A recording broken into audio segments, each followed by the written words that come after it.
We got to where we're going to rent hall. So we went together because, of course, I was putting up a budget and all of that to know what we're going to do. When we got there, after our Pastor K said, they told us the hall was, I can't remember right now. I can't remember. But Pastor K said he needed to use the bathroom.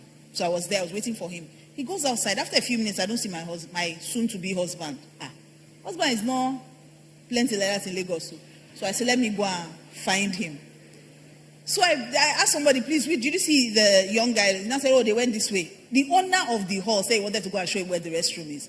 So they passed the back. So I went there. As I was going to where restroom, I saw Pastor K and the guy standing beside a dog cage. I say, should we say one go piece? He said, I never go. I saw this dog. I said, okay. So I stood there. Next thing I'm hearing, oh no, that's too expensive.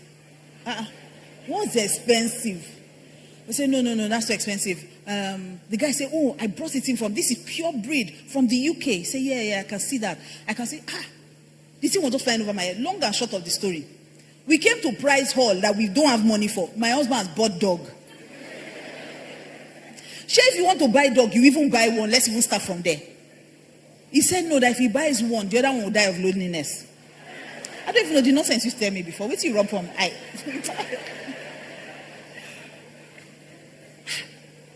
So, honestly, at that time, I don't know why, but I didn't think much of it. To be honest, I didn't think much of it. And so we got married. After we got married, first thing that landed were those two dogs. And they were the most destructive creatures I've ever met.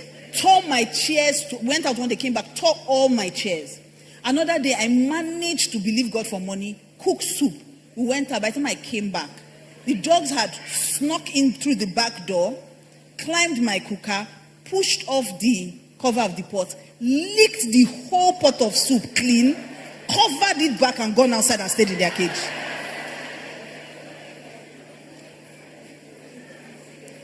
Listen, like I said, if I was to drink Gary for the rest of my life, I will still marry Pastor K.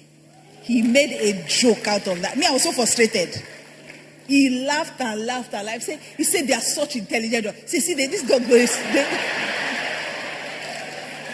He said the dogs can even do spy movies. See, they entered, climbed, do everything.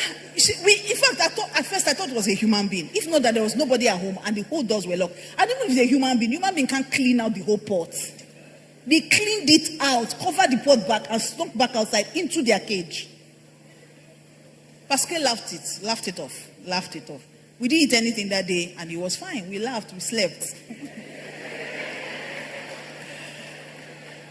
But then, I now realized that soon became a trend in our marriage. Pastor K would buy things. Came back one day with a bubble, South African bubble, that he got a deal on. You people don't know what a South African bubble is. It's those big, I don't know if you can find a picture, those big dogs. They're from a family of mastiffs, really big dogs. And Dipsy was so big that when she stands, she was the same height with Pastor K. She was massive. He came back with Dipsy that day and told me that there was a deal on the dog. Why are we getting a deal on a dog? We don't need a dog. I say, I know, I don't understand. See, it's important. He needs, I love dogs. Don't I know that he loves dogs? He told me for a marriage. I'm like, I can't breathe. Okay. You can have your 3 dogs. At that time, we now had 4 because Beauty, we bought Beauty as well. So 4 dogs. Now, I didn't have a problem with the other dogs because whatever we eat and remain, they will eat. Dipsy, on the other hand, yes. Just that Dipsy was brindle. She was brindle. She was like this, but she was brindle. Now, Dipsy, on the other hand, eats 1 whole Titus fish. And you have to cook her 1 derica of rice every day. We've not eaten, Because as I'm telling this story, I need to understand that if at that time, Pastor K and I were owing you 5K, you will join faith with us to know the day we will pay you that money. But you see, even though Pastor K was a spender, when it came to the things of God, I noticed that he was so disciplined.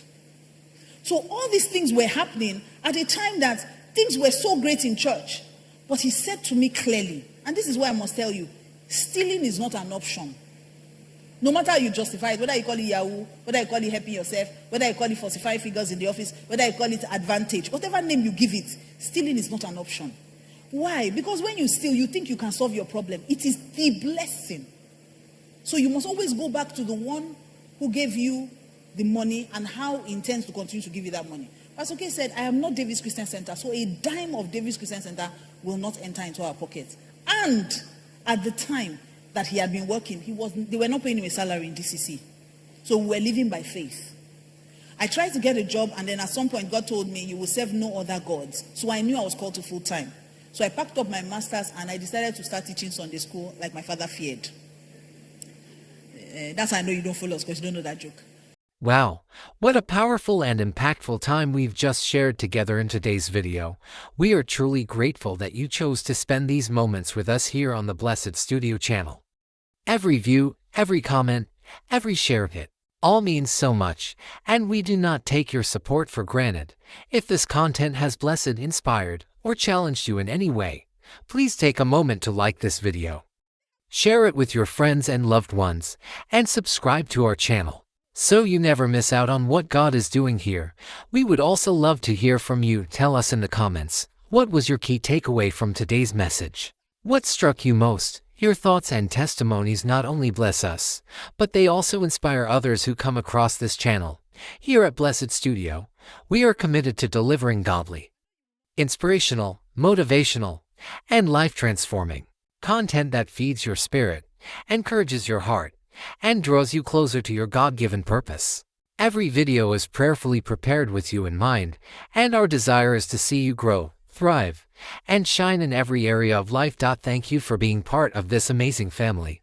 Keep watching, keep sharing, and above all, keep living a life that glorifies God. Until next time, stay blessed and stay inspired.